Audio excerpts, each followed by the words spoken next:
찬송을 너 근심 걱정 말아라 하는 찬송을 했는데, 우리가 인생을 사는 동안에 근심이 없을 수가 없죠.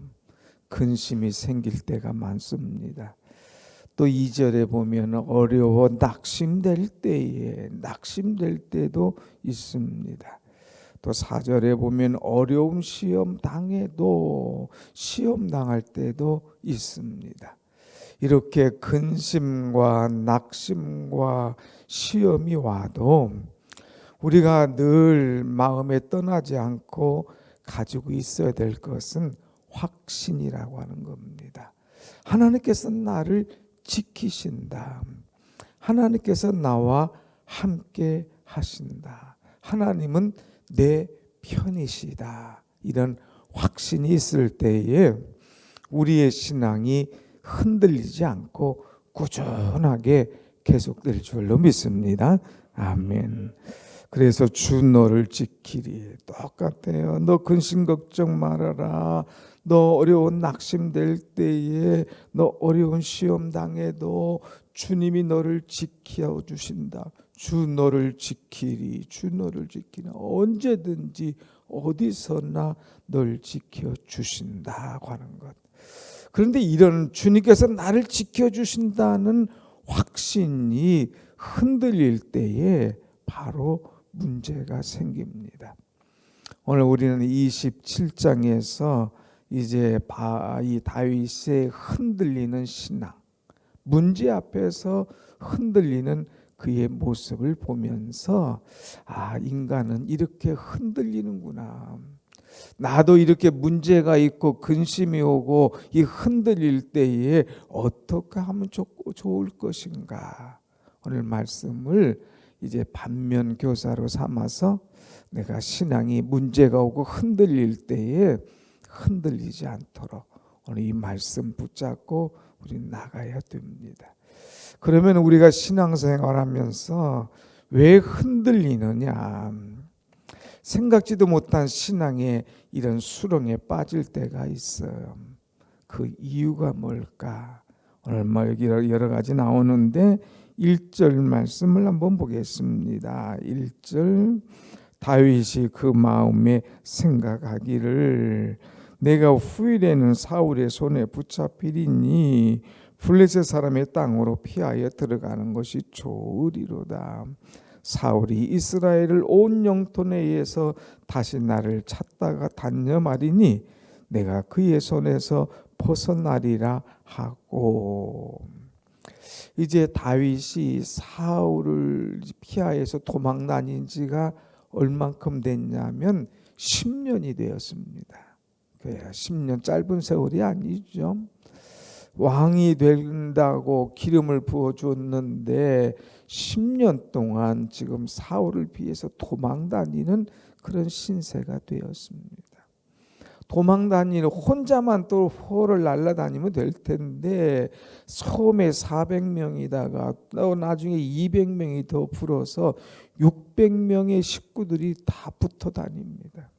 그 다윗이 600명을 다 먹여 살려야 되는 거예요. 그의 가족들까지 하면 더 하겠죠.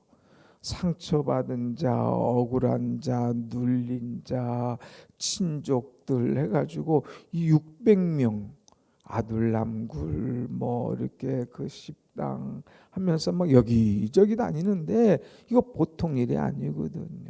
그러다가 사울은 틈만 있으면 군사 3,000명씩 데려와서 수색하고 찾고 죽이려고 하니까 이거 얼마나 난감합니까?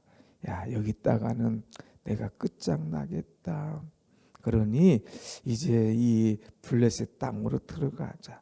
당시 이 유다 남단하고 제일 가까운 곳이 바로 이 블레셋하고 제일 가까운 곳이 어디냐? 바로 이 가드라고 하는 거예요. 블레셋의 큰 도시는 5 있는데 그 중에 이 가드가 제일 가깝거든요. 그러니까 블레셋의 진영에 들어가자. 그러면 나도 살고 여기 600명 이 가족들도 이제 더 불안하지 않고 편안히 살지 않겠느냐. 더 이상 사울이 나를 찾아 헤매지 않겠느냐. 이렇게 생각하고 블레셋으로 들어갔다고 하는 말씀입니다.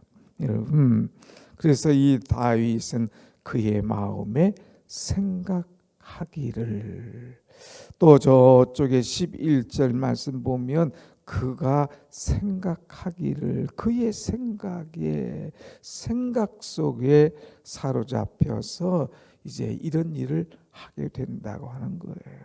여러분, 우리가 문제, 근심, 낙심이 올 때에 자꾸 생각에 깊이 들어가다 보면 나도 모르게 그 수렁에 빠질 수밖에 없어요. 다윗의 특징은 뭡니까? 그의 장점은 뭡니까? 문제가 있을 때 하나님 앞에 기도했던 사람 아닙니까? 근데 기도하지 않고 영적 시선을 놓쳐버리는 거예요. 문제가 있을 때에, 근심이 올 때, 낙심이 올 때 영적 시선을 하나님께 딱 두고 살았던 사람인데 그 시선을 사람에게 가요. 그 시선을 환경에 가요. 그 시선을 문제에게 갑니다. 그러다 보니까 흔들리는 거예요. 그러니까 오만 생각이 다 오는 거예요. 내가 어떻게 살 것인가, 이러다가 내가 끝나는 거 아닌가, 막 생각 막 잡념, 온갖 잡새들이 날아와 돌아보니까 이 새가 나를 지배하는 거예요. 그래서 마틴 루터가 그런 얘기 했잖아요. 새가 머리 위로 날아가는 것은 막을 수가 없다. 그러나 새가 머리 위에서 둥지를 트는 것은 막아야 된다. 인간인지라 이런 생각 저런 생각 할 수는 있죠. 그런데 이것이 나를 지배하지 못하도록 하나님께 시선을 두면 이런 생각이 나를 지배하지 않는데, 시선을 하나님께 두지 않고 세상에 두면 이것이 나를 지배해요. 야, 이 힘든 세상 어떻게 살까? 이렇게 사울이 나를 추격해 오는데 이거 내가 끝내 끝장나는 거 아니냐 하면서 막 두려움이 오다 보니까 블레셋으로 가게 되더라고 하는 것입니다. 자, 그래서 3절의 말씀 보니까 이 사람 다윗과 또 거기 함께한 사람이 이 블레셋 가드로 들어갑니다. 그리고 아기스와 동거하였다 3절에 기록하고 있죠. 그래서 다윗 그의 사람들이 저마다 가족을 거느리고 그 아기스와 동거하였는데 그랬습니다. 적과의 동침을 했다고 하는 거예요. 아니, 이전에 적이었습니다. 완전히 그들과 함께 할 수 없는 사람입니다. 근데 살기 위해서 적과 동침하는 그런 모습을 보게 됩니다. 참 사람이 야비하죠. 자기가 살기 위해서 적인데도 적과 동침하고 입을 맞추고 뜻을 같이 하고 같은 행동하고, 이거 얼마나 야비합니까? 오늘 이렇게 하다 보니까 자꾸 꼬이고 넘어간다고 하는 거예요. 자, 다윗은요 어제 뭐라고 그랬어요? 참 멋있는 고백했지 않습니까? 6장 24절 말씀 보면 이제 내 생명을 여호와께서 중히 여기셔서 모든 환난에서 나를 구하여 내시기를 바라나이다. 왕의 생명을 내가 중히 여긴 같이 여호와께서 내 생명을 중히 여기셔서 모든 환난에서 나를 구하여 내시기를 내가 바랍니다 하는 확실한 신앙이 그에게 있었잖아요. 근데 하루도 못 가서 흔들려 버리는 거예요. 영적 시선을 딱 놓쳐버리니까 세상을 보니까 그냥 적도 어떠냐, 아유 뭐 신앙이 뭔 거냐, 아이 적이면 어때, 우선 나 살고 봐야지, 그러면서 탁 그들 속에 들어가는 이 안타까운 일이 생겨지는 것을 보게 됩니다. 여러분, 현실과 문제를 보느냐, 아니면 문제를 뛰어넘어서 문제를 주관하시는 하나님을 보느냐, 이건 신앙과 불신앙의 차이입니다.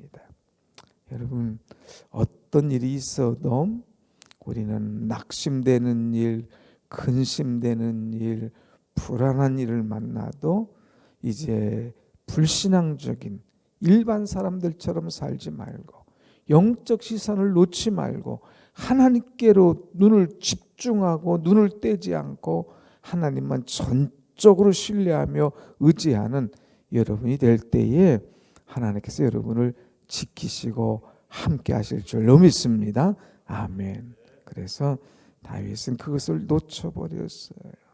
그래서 자꾸 시선, 이제 이 생각 놓쳐버리고 동침하다 보니까 또 무슨 일이 일어나느냐, 이 거짓말이 일어납니다. 거짓말. 그래서 그들과 동침했어요. 다시는 이제 다윗을 이 사울이 수색까지 아니하더라. 이제 4절에 기록하고 있습니다. 그런데 남의 집에 가서 사는데 그냥 살 수가 없잖아요.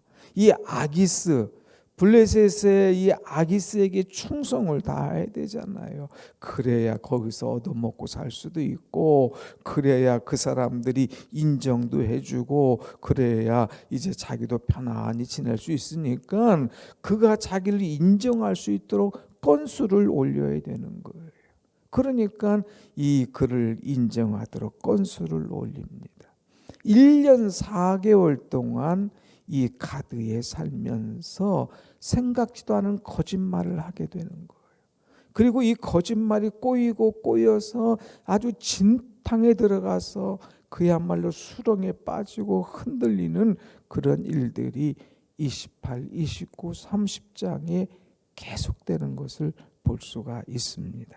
그 중에 하나가 뭐냐, 8절의 말씀 보니까 그술 사람, 기르스 사람, 아멜렉 사람, 이런 사람들을 다윗이 침노했다고 그랬습니다.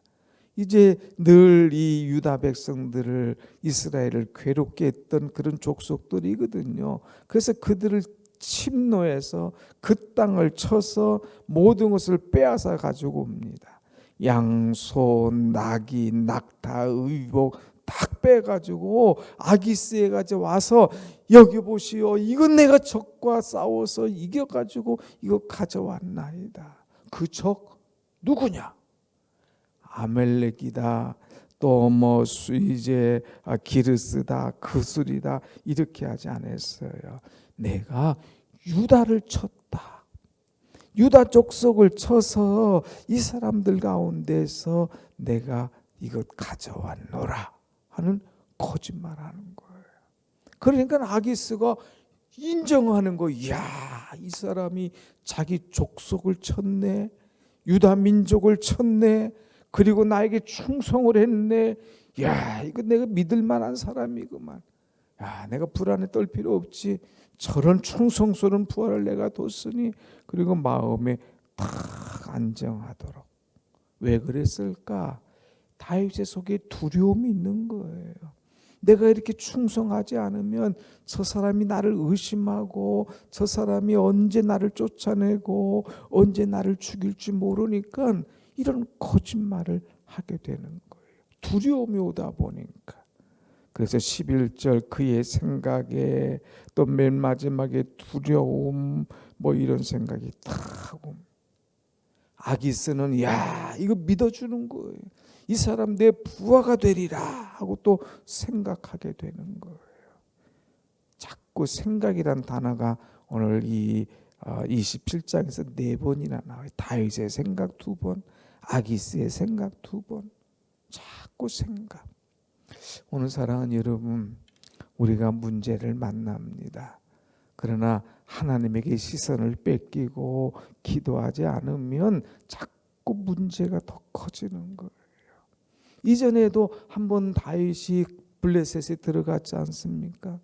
그럴 때에 이 갓이라고 하는 선지자가 여기서 있어서는 안 됩니다, 빨리 유다 땅으로 가십시오 할 때에 그냥 유다 땅으로 탁 말씀을 듣고 넘어가잖아요. 그런데 이제는 아주 1년 4개월 동안 딱 진을 치고 있는 거예요.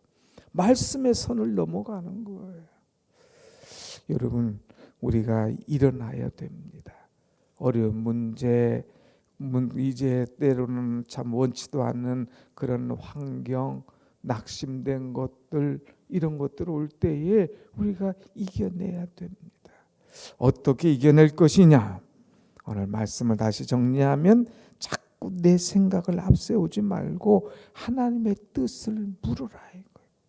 하나님의 계획이 뭔가 하나님의 뜻을 묻고, 두 번째는 하나님의 약속을 믿어라 이거 믿어라.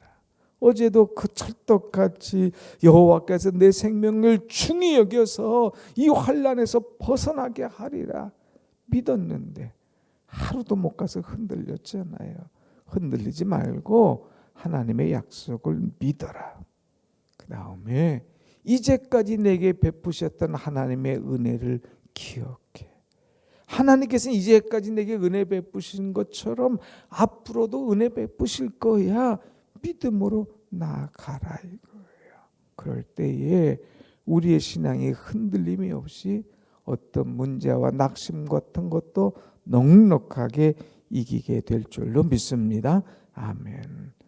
주 너를 지키리 아무 때나 어디서나.